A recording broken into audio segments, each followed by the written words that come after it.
Hi everyone, welcome back to this channel. In this tutorial, I will show you how to remove the background from a photo on Windows 11 without installing any extra apps. So let's get started. First, just open your File Explorer and then just find the image that you want to edit, that you want to remove the background.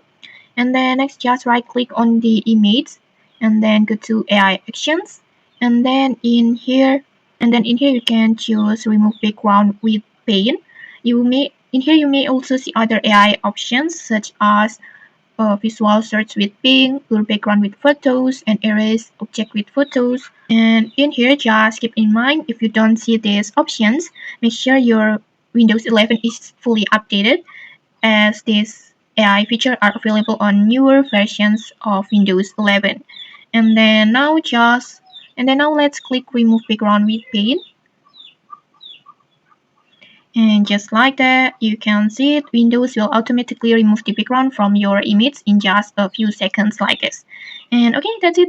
No extra software or complicated editing is required. If you found this helpful, don't forget to like, comment, and subscribe for more tutorials. Thanks for watching and see you!